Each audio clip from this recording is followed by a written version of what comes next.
Hey, it's Mark Ferguson with Invest for More. I'm standing outside a fix and flip that we just finished. Just has a couple tiny things that need done, but we should be listing it later today. This is the house that had the crazy floor plan, and we reworked that, so we'll show you exactly what it looks like inside now. And of course, check out investformore.com, and /flips shows all our flips with before and after videos, all kinds of other information as well. And of course, if you're interested in doing this, I have a book on Amazon, Fix and Flip Your Way to Financial Freedom, that goes over everything we do too. Just as a reminder, it's not easy. It takes a lot of work and patience, especially on every single house. It seems like we think they'll be ready before they're actually ready. Just like this one, we thought we would be ready last week, and there's always delays. We bought this for $207,000 from my direct marketing campaign. I sent a letter out, had a response from the owner, and we talked for a while, but then she ended up deciding to refinance the house and did not want to sell it. But then, about 6 months later, she called me back and said, "Hey, I'm thinking about selling it now. Are you still interested?" And we came up with the price and ended up buying it for the $207,000. She actually lived in the basement and had a tenant who was renting upstairs, but he was behind on rent. I think that's one reason she wanted to sell it. She was tired of dealing with him. So we bought it, got him out. It's a fairly easy process, and fixed it up. Like I said, we paid $207,000 for it. Probably spent about $35,000 on the repairs, and are going to be listing it for $313,900. So we redid all the floors, all the paint, all the fixtures, the kitchen, and then reworked the floor plan. We'll show you some of that. Of course, the paint. This paint, Nikki and I picked out, and it looked fine, but once it was up on the walls, it has a very purple hue to it that we did not see before. And depending on what time of day it is, it doesn't look bad at all. Like if it's in the evening, there's no sun, it just looks kind of gray. But when the sun's shining on it, it looks very purple. So it's very, like in this room, it looks pretty gray. There's no sun, but when the sun shines on it, it looks really purple, and it's just kind of crazy. But we'll see. Hopefully people are okay with it.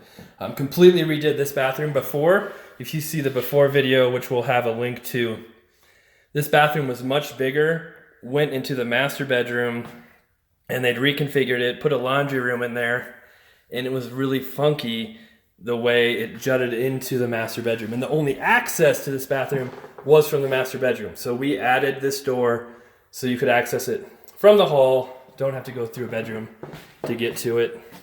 And here is the second bedroom upstairs.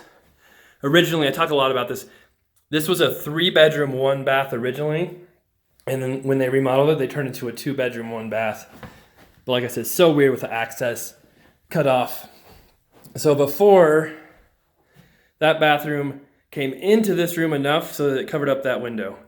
And so you had a really tiny little space right here that came over here. And then you had 2 closets over here with a little tiny space. And what we did, as you can see, made one big giant closet, moved that wall all the way over, and gave us a much bigger, more functional master bedroom. And we still have 2 bedrooms downstairs.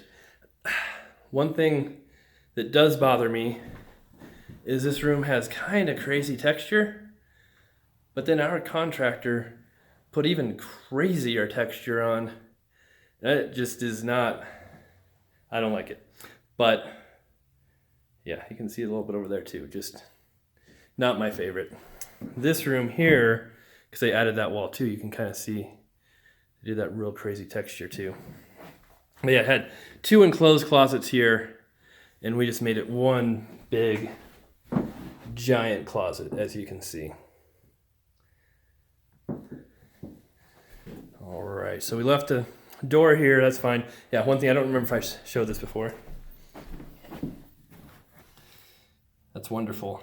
You'd think they'd put a flat vent in because of that, but instead we have that funkiness And I think that's even a new vent, but that's okay.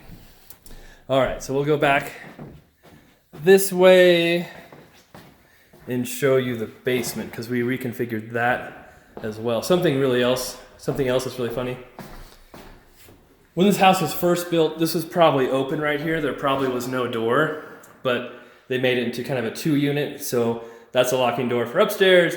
You go through the garage for downstairs.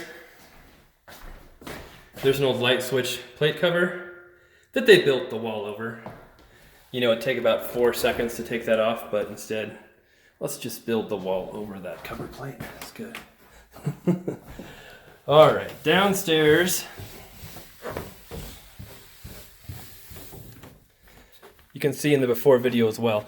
You would walk in to a family room right here.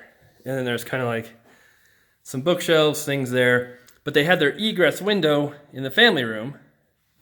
And then they had a bedroom back here without an egress window. So we switched it. We took out those walls on that side of the room, made this your family room so that you could have your bedroom over there with a legal egress window. And it just makes a lot more sense. So improved there. That's one bedroom. Then we had this bedroom here, which we didn't really do anything on. Just pretty much paint and carpet. And the bathroom, which we redid as well.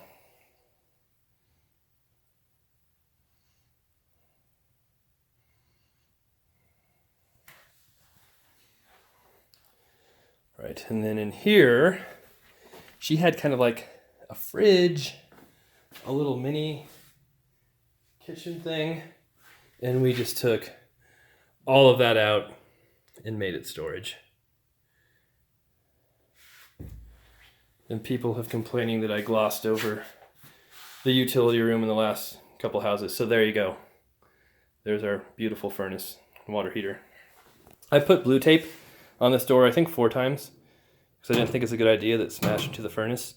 But apparently my contractor didn't understand what that meant. But you can put like a little door stopper up there to keep it stopping, you know, from hitting your furnace. All right, we'll take a look out back.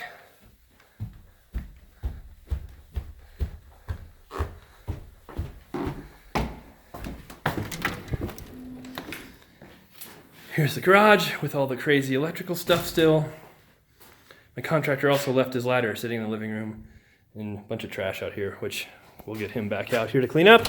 And then they left the swamp cooler, which we took off, sitting right there. So we need to get those few things taken care of and minor touch-up paint. The previous owner had painted it, put on a new roof. Not done an amazing job. Not our favorite colors either. But we're gonna try it without repainting the whole thing, see how it goes. Then the yard, it's very nice on this one. Some really cool outbuilding sheds.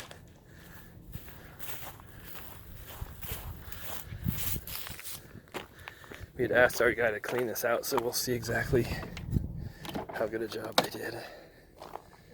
Well, yeah. Still, it's a cool little shed. This would be a cool play area if I was a kid again, but I'm not. All right, so that's the house. We'll get it listed here today. Our guy's coming back to make those few little touch-ups, get rid of some of this trash. We'll see how it goes. We've been getting multiple offers on most of our houses we've listed lately, so that's great. Hopefully that happens with this one too, and we can keep buying and selling more of them. All right, thanks for watching. Hope everybody enjoyed it. We always appreciate the thumbs up and comments you guys have, so leave those, and we'll have more videos coming up soon.